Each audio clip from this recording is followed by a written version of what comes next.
group, that means you're losing the self-identity. You're losing your individual personality, and that's what we are talking about a lot. Yeah, and that's a debate that's going on all over, all across, society and amongst all kinds of groups of people.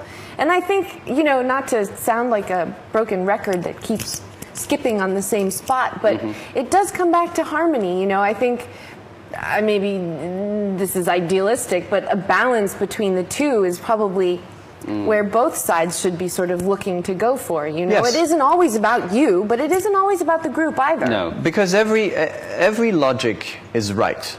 The Western way is right, because if as an individual you always do as you're being told, there would be no history, there would be no changes in history. And obviously there are tons of changes in Chinese history, so you always have people who step up. Yeah. So this is not a wrong thing to do either, but it's just about the balance, as you were saying. Exactly. I mean, what we're trying to do these days in China, we try to reach the balance of being a part of this group or being yourself at the same time. And especially when we talk about the new generation, we have the label, called the post-80s generation. They are the generation who have this realization of being themselves. But at the same time, they're also making their contributions to the group they belong to at the time. And so in that regard, now, today, 2010 is a fascinating time to be in China, seeing the transition happen, seeing the change and seeing the rebalancing going on. It's really... Yeah, because in one episode before, we also talked about the 80s generation. The society actually labeled them as the lost generation, accusing them of only caring about themselves, not really about what's happening in the country, in the society, in the world. But actually, they do show their social responsibility a lot, especially when something as devastating as the earthquake in Sichuan or in Shanghai happened. Yeah, sure. And then it comes back to every individual being different. I do believe that, as Charlotte was saying, it's just about a form of balance that everyone finds for himself. We all have to adapt in some way. Even you say the marginals, or people who are who seem a little bit eccentric. At the margins. Yeah, the margins. Even the eccentric, so-called eccentric people, they even adapt to a lot of stuff. I'm sure a lot of those people and rock stars and people who seem totally off the average world we have, no, even then they adapt to a lot of stuff. So it's just the balance that is right for you. And as you say, we've been living in China for many years, and you don't feel that because China is more around the community than the individual, you lose your personality. No. You don't feel like that. You have your own balance. Yeah. All right, balance is important. And we'll take a short break to reach the balance, and when we come back, more pictures. And welcome back to Crossover. More pictures. More pictures. More pictures. Just take a look first. Lots of people in China and not so many people in the West? It's not about population. Population? It's really about, the street scene on Sundays in different places. What? Oh, this is Sundays.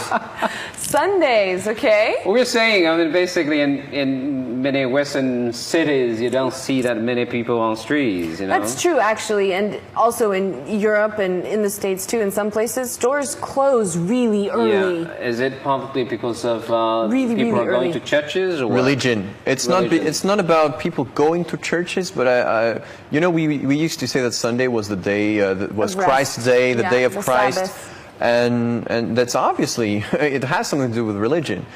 But then now it's also a way in the Western societies to say, okay, we have to work, but we have to rest too. And even if it has religion roots, but now it's in, even people who don't believe in Christ and in any religion, which, it's nearly half of the population in some parts in Europe, even those people, they want their Sunday. I'm telling you, they don't want to work. Whereas Sunday in China is a day that everyone goes out to play. Exactly. Sunday, we've been working very hard for the past few days, and all these work days, we've been very hard working. And Sundays, this is the moment when we're going out to relax and have fun. And that, if you have the needs from society, that means business opportunities for all these companies, department stores, and that's why on Sundays it's all open. You were not talking about taking breaks actually on Sundays for these companies. And Sundays are crowded no matter where you go. Exactly. And Lots of actually, people. you know, the thing that I found that was not quite used to when I first went to England at the time studying, and because at about 6 o'clock, not only on Sundays but you know, every day at nearly about 6 o'clock, and all these stores were closed. That's only when I got my time, you know, after study or after work. It's so kind of I couldn't find the right time to buy stuff. But it's good for some businesses. You know, in France, same thing, especially in Paris. A lot of the official stores are going to close at least, maybe at most at maybe 8 p.m. at the supermarkets. Some of the supermarkets will close at 7 p.m. The really, really big ones maybe later. But then in the city, when those ones close, you have all the little stores who sell the same things, the things They you do. stay open. And they sell for 3 times the price the supermarkets sell at sometimes. There's the need and there's the demand, and you have the service. Supply and demand. So Exactly. it's good for some businesses. Okay, let's move on to the next picture. And it's It's good for some businesses. okay. Let's move on to the next picture. And it's Julian's turn. Let me see. Party? Yeah, this is more about party or gatherings. And, you know, Well, this is an interesting thing because I was already thinking of, you know, Westerners having the habit of, you know, doing things individually or maybe with small groups of people. But if you think of parties, now it's interesting. I've had this discussion with a lot of people when, you know, even in Beijing. You know, as for, let's say, Westerners, we're used to have parties at home rather than outside, and everyone bringing something. And maybe you talk to me, and Xiaojun talks to somebody else, and there are small groups, big groups. Like in the picture. And we The all blue we side. need, exactly, and all we need is drinks. And Yeah. sometimes not even alcohol. And we can stay there just talking, chatting for 6 hours. Whereas Chinese people, you're going to notice that Chinese people, if it's a group of people, at least 10 people all together, to some point somebody is going to step up and say, "Oh, let's do a game all together." Or you have to organize something for your guests. have to organize, Yes. or you have to entertain your guests. Otherwise, have- you're not a good host. No. Exactly, and if you're not doing your job as a host, some people are going to step up and say, "Okay, oh, you're good at dancing, right? You were a dancer back in the day. Dance something for something everyone." for us. And oh, he's a great singer. Sing something for everyone. But and there is also one difference. I mean, we tend to organize a party with this circle. I mean, we have friends from different circles, right? These people all know each other, and we tend to, when it's a party for a Chinese family, and tend to be from the same circle. All these people, they know each other, and if it is another group, we'll organize another gathering for this group. Well, in your receptions, you tend, if it is a birthday party, you tend to invite all your friends. And it You know, doesn't it doesn't matter where they're from, whether Right. they know each other or not. It's a huge party. I mean, and when they come over here to your place to attend your party, basically they say hello to you first, and then they're just gone somewhere. And that's why we see this picture. You tend to stand. Yes. For those receptions Oh, or yeah. parties, Yeah. we tend to sit down all together around a big table. Yeah. And for us, if we sit down, it's like saying, "I'm getting bored," or I just want to rest here, or I don't want to participate, or there's a little something But that. I think it depends. It depends, I but- mean, if it's a house party, to just take a seat on the couch or something isn't.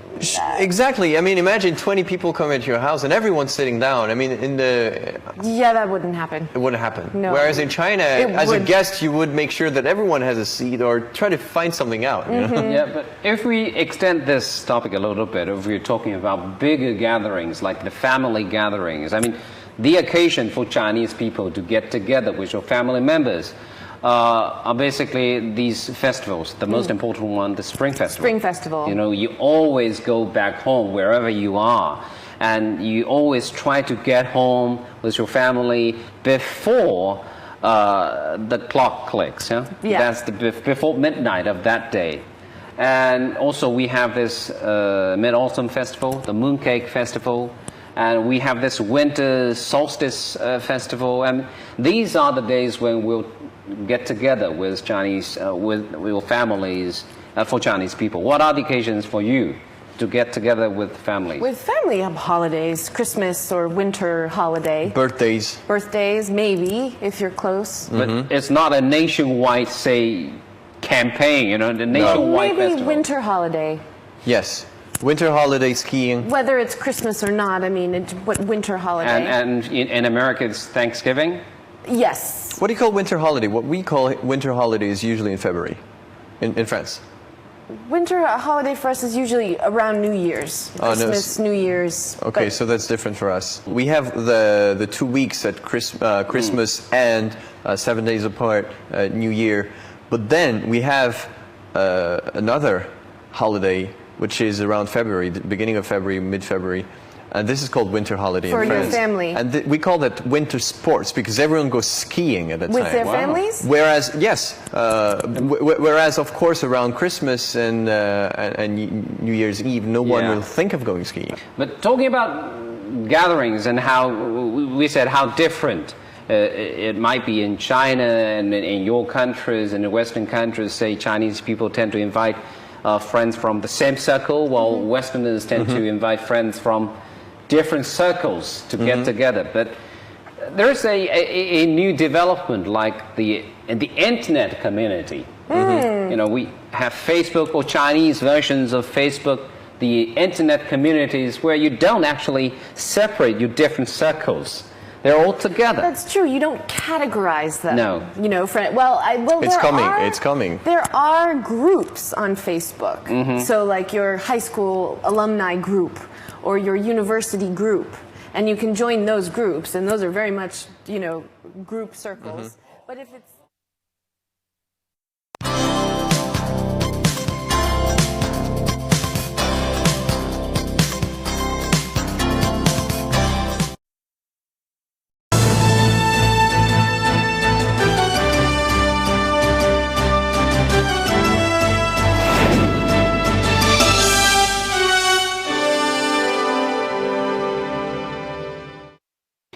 Hello and welcome to this edition of Crossover. I'm Ji Xiaojun with Charlotte and Julian. And we are going to continue our series on the pictures, well, designed and drawn by this Chinese-German Liu Yang, who's lived in Germany for many years. She was born in Beijing, but she lived in Germany for a long time, and she's designed this series of pictures just to show the differences of lifestyles in China and versus, I guess, in Germany, or maybe in a broader picture in Western countries. We've had several episodes on that, but How many are we going to do? we'll just continue finish. on and on. Okay, the DVD and Blu-ray will be on. Will be out. Yeah, basically, you know, because we have so many differences in all these different aspects of life. Chinese, Western, and when we say Western, I mean it's a broad sense, but basically when we compare Chinese lifestyle with Western lifestyle, there are always the differences to Yes, talk about. yes. So let's just get started with today's first picture. Well, I think I know what it is. So this looks like a sound graph. Yes. I would say Chinese people are loud, or the Western Nah. people are quiet. I think that is what it is, but it can be two things actually. Yeah. I think what it means is about Chinese people talking louder than most Westerners, which is a fact. On average. Which is on average definitely a fact. It's relevant, but basically what it says is in restaurants. It's even more a fact. Yeah, Chinese restaurants are loud. Heat and noise, 热闹. That's what it comes back to that, you know. Yeah, I mean, Exactly. because we say this is if you go to a restaurant to have a meal with our friends, and that's the moment, the relaxing moment, to enjoy yourselves, and you know, talk to your friends and how loud it could be, and that's your moment, that's your place. Whereas to have fun we- with your friends. We actually think the same way, but the outcome is totally different. We think, well, this is a relaxing moment. We should have peace and calm. So we think in a restaurant, well, in France, what we are taught is when you talk in a restaurant, talk just as loud so that the person who's with you can hear you, But no one make else. sure no one around at the other tables can hear what you say. Maybe it's about the idea of the private space of each individual. Yes, I think privacy. that definitely has something to do with it. I don't think we have that tradition, at least not that strong. And No. basically, this is more to do with the speaking habits of Chinese people. Speaking habits, and also, I mean, if this is specific to restaurant noise levels, I mean, like you were saying, you know, in China, if you go to a restaurant with friends or even family, it's a happy, joyous, almost festive occasion, whether or not it's a holiday. And a lot of times in China, how that kind of festive atmosphere is expressed is in noise. And also- you have to have the noise. One thing that a lot of Westerners, when they criticize this form of, and also the Chinese people who live abroad, very often, I wouldn't be surprised if this woman preferred the Western way too. She's living in the West. She might also be criticizing this, but we have to consider that in China most of the time, we invite a lot of people. And as we were saying in the previous show, maybe I invite you and Xiaojun, but at least if I invite you, you obviously can take your husband with you. And if I invite you, you obviously can take your wife with you without even telling me. I mean, sometimes you will tell me still by politeness or to be sure that I can make sure of the number of seats I book for. But in China, you will have more tables with at least 4, 5, 6, 7, 8 people, whereas in the West, we have a lot of Usually small groups. small. So obviously, And you're standing anyway for receptions. receptions Well, is but another thing. restaurant. But obviously, Chinese people, if it's 2 of them, they're not going to be loud either. I mean, Yeah. No, that's true. But you know, there is the new development. I mean, it really depends on where we're talking about. Different styles of restaurants, restaurants of different styles, Western restaurants. And we have this belief: when you're in Rome, you do as Romans. That's exactly what we mean in many cases. So if it is a Western restaurant where everyone expected to be talking More quietly in the Western way with a sense of private space, then we tend to do that. But if you're going to a very much local restaurant, a Chinese restaurant, when you don't have that norm, when everyone is talking loud and happily, being together with their friends, and we do it this way, it's just right to do so. And also, when you're in this kind of environment, you don't want, even when you're inviting, I'm sure you're inviting 10 people for dinner, you don't want everyone to be quiet. No. Because you're going to feel that, oh, everyone's getting bored at Of my, course. I invite everyone. And Of course, well, you know, it goes back to what we were saying, I think, last show about how in a gathering in China, you know, the host will make people, you know, oh, I hear you can sing us a song. You know, there's always something going on to try to have the sort of festive atmosphere or, you know, a happy, loud moment. Yeah. And we don't want this longchang or the cold moments. Exactly. Or silent moments. Exactly. Yeah, but if we go back to the receptions in your countries, in Western countries, it's always noisy too. With the music, Yeah, with the it's pretty talking. noisy. Yes. Yes. Exactly. Absolutely. So it's just different places, different occasions we have at the different levels of noise. Yes. Different behaviors. Exactly. Let's just move on to the next one. In West. China, they drink tea. In Okay. the West, they drink soda. Coke. Yeah. Soda. Soda. Okay, but you know, No. this is this is what I thought it might be. But according to the original subtitle for this picture, it says it's drinks for stomachache, which I don't Oh. quite agree upon. Then it is Coke. Because Yep. Coke syrup, originally, before Coca-Cola existed, Coke syrup was used to treat upset stomachs. Yes. In the West. My Wow. father has been advised by So doctors Coke to- can be used as kind of a medicine. Yes. Yes, but my mom always did this when I was a kid. If I had an upset stomach, she'd pour me a little glass of Coke, but she'd get rid of the carbonation because carbonation can sometimes aggravate your stomach. Okay. But the Coke syrup is supposed to calm your stomach.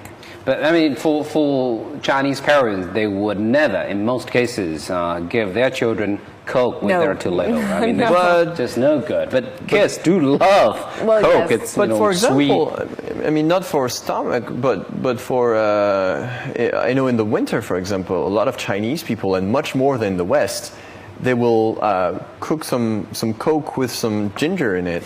Right, but that's for colds. For colds, yes, but it's just to say that Chinese people think of Coke more than we think. Well, Coke can be medicine in China as well. And as Exactly, said, you see?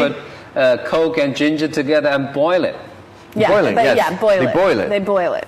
So Yeah. the ginger goes into the Coke. Yeah, but basically, what I get from this picture is really more about Westerners drink a lot of, I don't know, Cold? Coke or soda. Or maybe cold beverages Yeah. beverages. versus hot beverages. And Chinese. That's more interesting. Yeah, as a China is topic. more. Yeah. China is more a tea country. We drink a lot of tea, and there is a very interesting story. And basically, what drinks you would serve if a friend comes to visit you at your house. So in Japan, they wouldn't even ask. They serve, basically just tea. Give you tea. And in Western countries, you would ask, tea or coffee. Right, or I have A, B, C, D. What would you like? Exactly. And you would say tea or coffee. In Japan, in China, you'll be asked, okay, what would you like?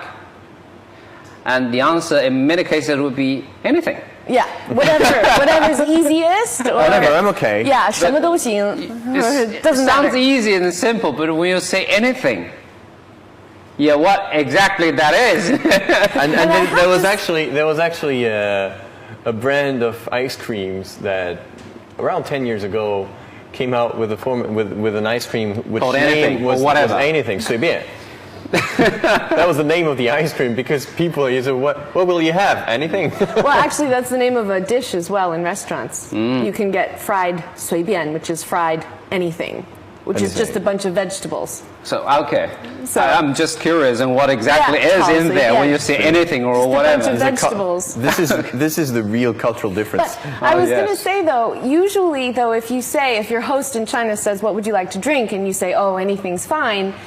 Most of the time, they'll bring you tea in China. Well, sometimes, and the second question would be, is tea okay? Right. Or is Coke okay? Or something hot or something cold? Right. I think the story in Japan, though, was not. It was not the same as in the West when they ask you if you drink tea or coffee, because this would be at one particular moment of the day, which is usually either there are two particular moments, either breakfast or either the afternoon. But it's not for other occasions where I think it's more about Japanese people serving tea a lot, even when you're being a guest at their house, or even when you get to a restaurant, they pour you some tea first, and they do that in quite a few Chinese restaurants too. How do you do it back in France? Do you wine?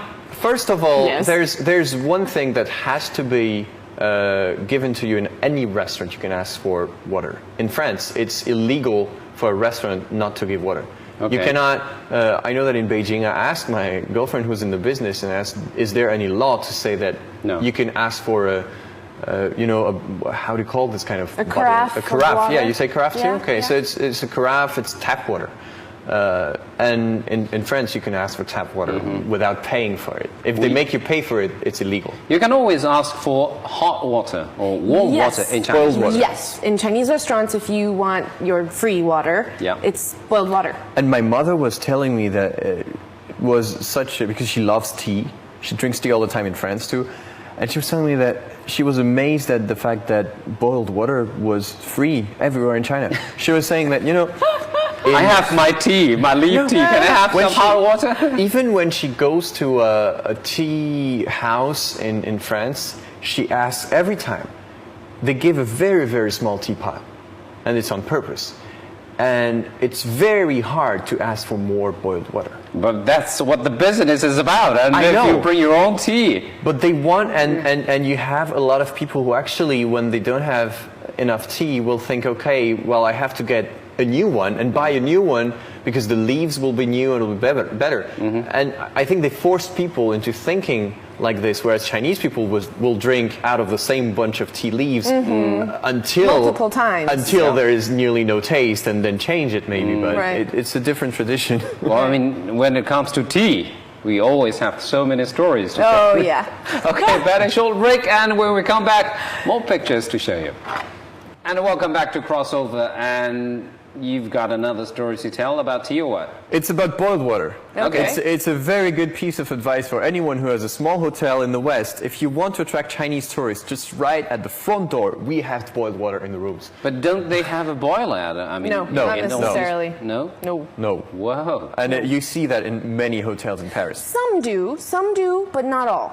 Not all. Not all So the hotels. way Boiled to water is so important for Chinese people. Last time I told this story, it was I was with my friends at the Paris airport, and we were, hungry and wanted to have something Chinese. It's the instant noodles.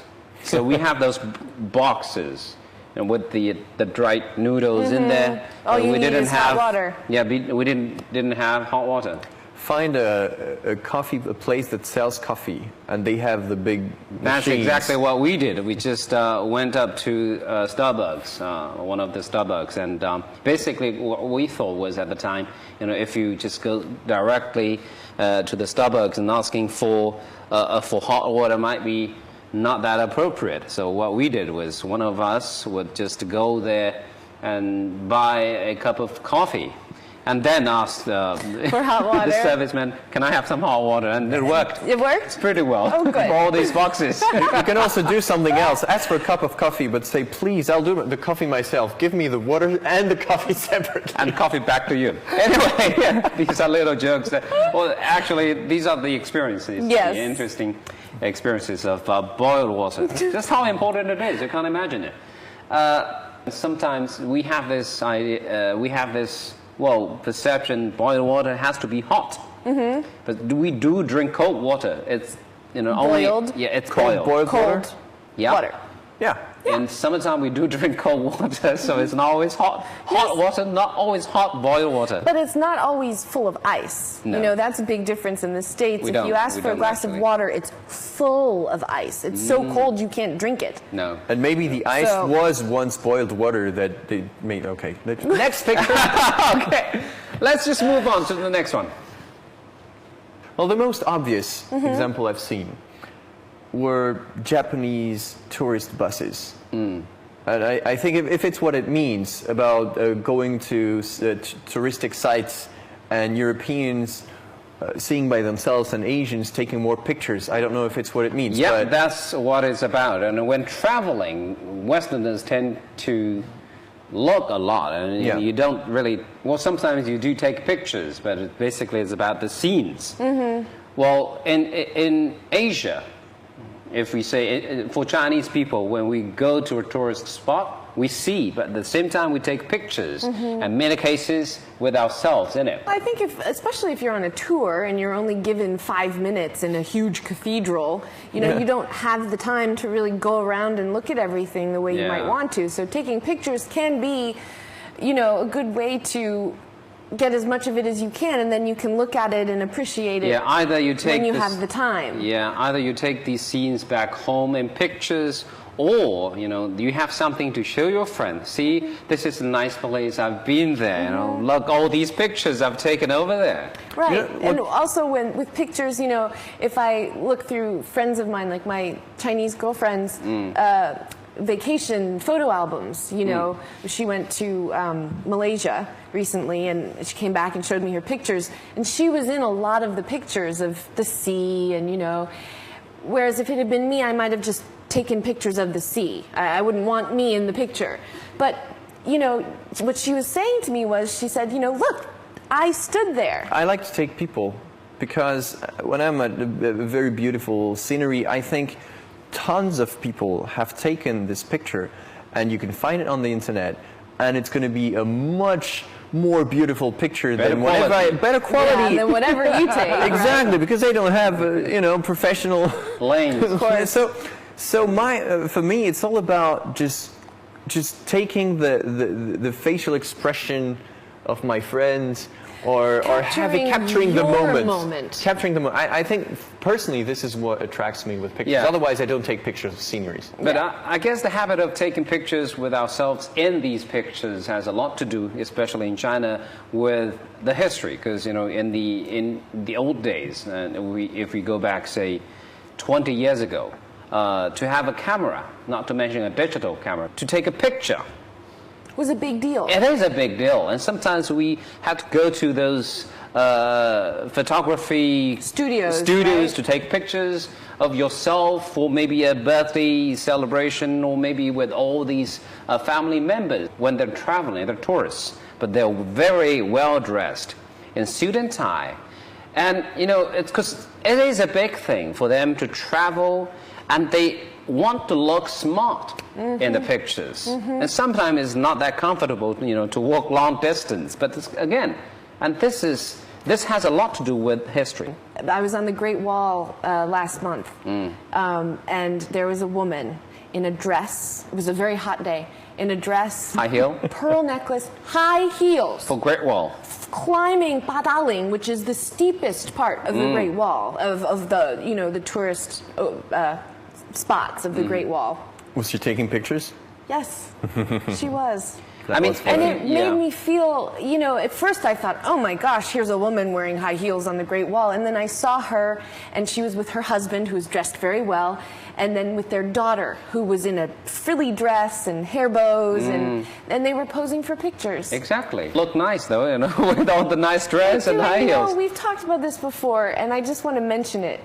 With weddings and wedding photos, what you just said, the fact that Chinese couples will go to the studio to take professional wedding photos makes a lot of sense. Because on their wedding day, they might not necessarily have the money to pay for a professional photographer to come take pictures of the whole wedding.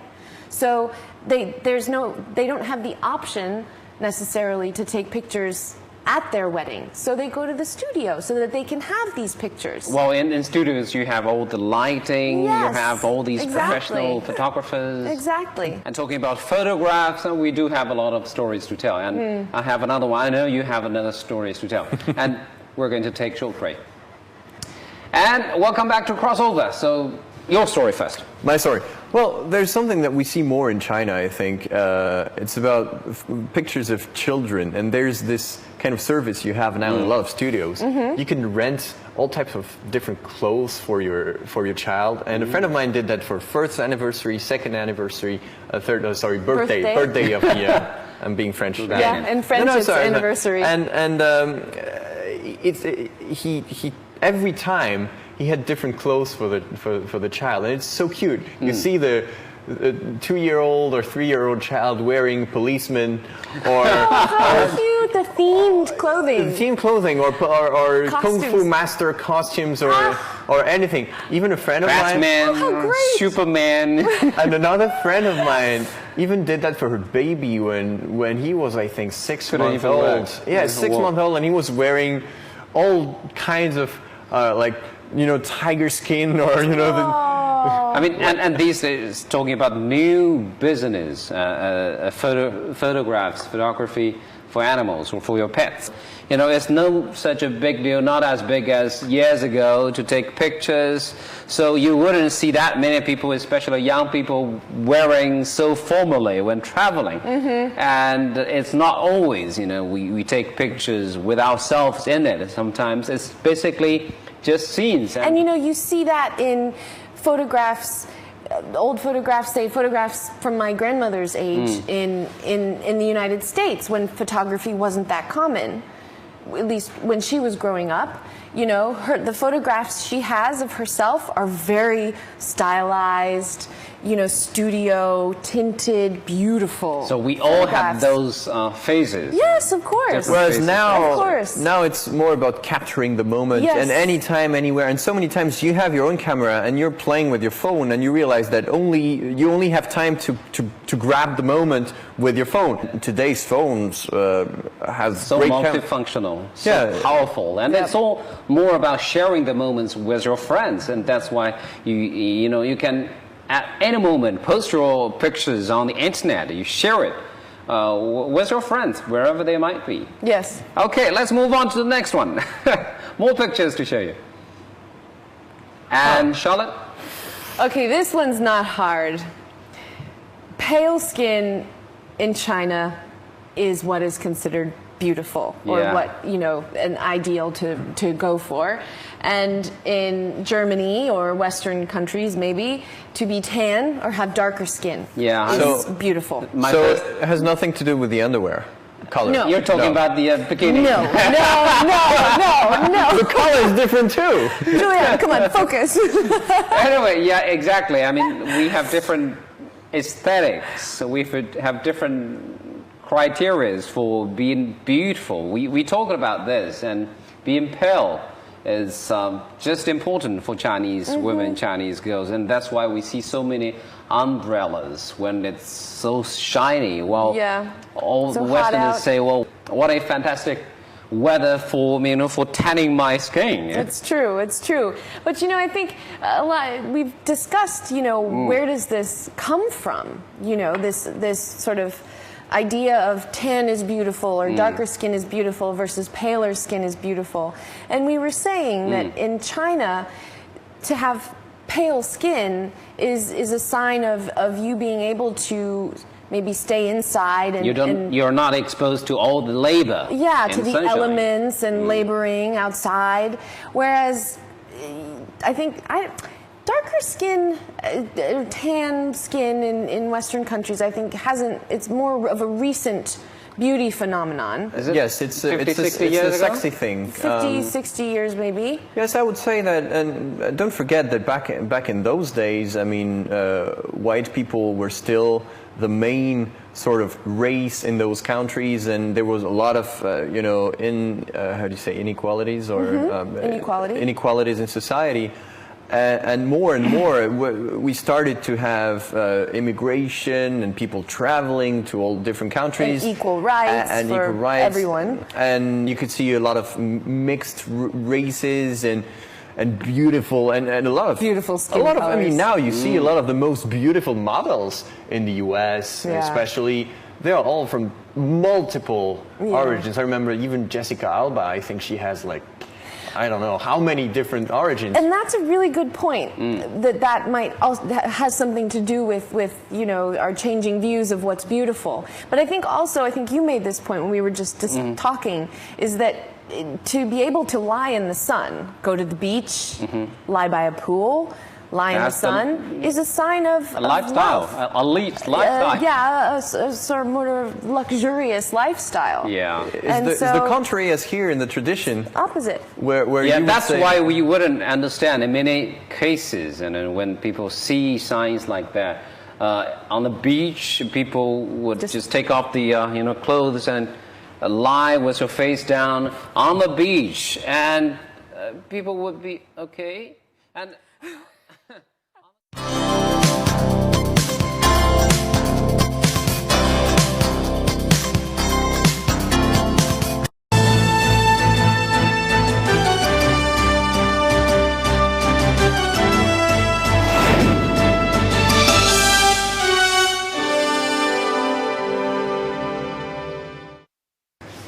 hello and welcome to this edition of Crossover. I'm Qi Xiaojun with Charlotte and Julian, and today we're going to continue our series on the differences of lifestyles between China and basically German, but Western, and it is actually based on all the graphics designed by a designer, Chinese-German, Liu Yang.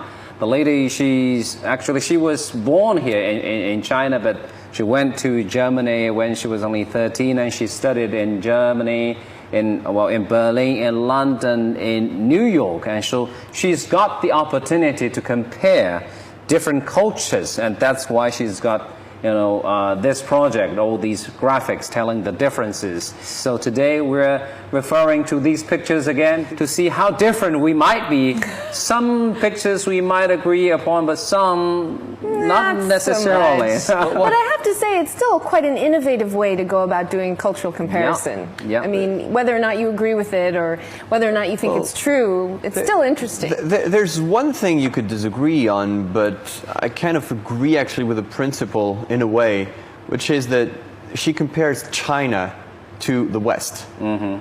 Whereas, if you think countries, you should The compare West. When we say the West. Yeah, you Right, should. it's a little- It's tough to say. Sometimes if you you could compare maybe Oriental culture and Western culture, or Western versus Eastern, but when you try to do China versus the world or But China, she's a Chinese, and she was born here, and I guess she couldn't. I guess she was not in that position to represent more Asian countries. and also, I mean, on this debate, I think it's kind of it has its own meaning, because China is so big, and it's the only language in the world also that writes only meaning and not sounds. Totally, I mean. So in a way, China is a small world. So most of the time when people try to compare China to France, for example, I say, well, you can compare China to Europe, actually, and see the whole picture. Yeah, I mean, although we say West might not be the right term to represent all these Western countries, still, we're Yes. talking about two different mindsets. Yeah, and I think Asian, also two Western, sort Oriental. of historical influences. Yeah. Europe pretty much shares the same historical influence. Yes. Granted, they're different